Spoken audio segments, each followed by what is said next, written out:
India Afghanistan T20 പരമ്പരയിലെ രണ്ടാം മത്സരം നാളെ രാത്രി 7-ന് ഇൻഡോറിലാണ് മത്സരം. പരമ്പര ലക്ഷ്യമിട്ടാണ് ഇന്ത്യ ഇറങ്ങുന്നത്. യുവതാരങ്ങളുടെ കരുത്തിൽ ആദ്യ T20 ജയിച്ച ഇന്ത്യ കൂടുതൽ ആത്മവിശ്വാസത്തോടെയാണ് രണ്ടാം മത്സരത്തിനിറങ്ങുന്നത്.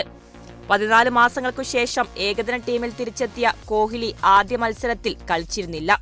രണ്ടാം മത്സരത്തിൽ കോഹ്ലി ഇറങ്ങിയാൽ ഇന്ത്യക്ക് കൂടുതൽ കരുത്ത് ലഭിക്കും. മലയാളി താരം സഞ്ജു സാംസൺ രണ്ടാം T20യിൽ കളിക്കുമോ എന്നും ആരാധകർ ഉറ്റുനോക്കുന്നു. ബാറ്റിംഗിൽ നായകൻ രോഹിത് ശർമ്മ, ശുഭ്മാൻ ഗിൽ, തിലക് വർമ്മ തുടങ്ങിയ താരങ്ങളിലാണ് ടീമിന്റെ പ്രതീക്ഷ.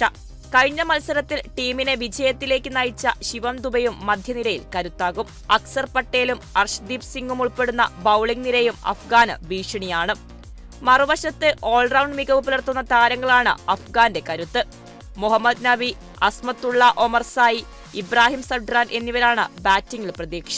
മുജീബ് റഹ്മാൻ നയിക്കുന്ന ബൌളിംഗ് നിരയിൽ നവീൻ ഉൾ ഹഖ്, ഫരീദ് അഹമ്മദ് എന്നിവരും മികച്ച പ്രകടനം പുറത്തെടുത്താൽ ഇന്ത്യക്ക് എളുപ്പമാകില്ല.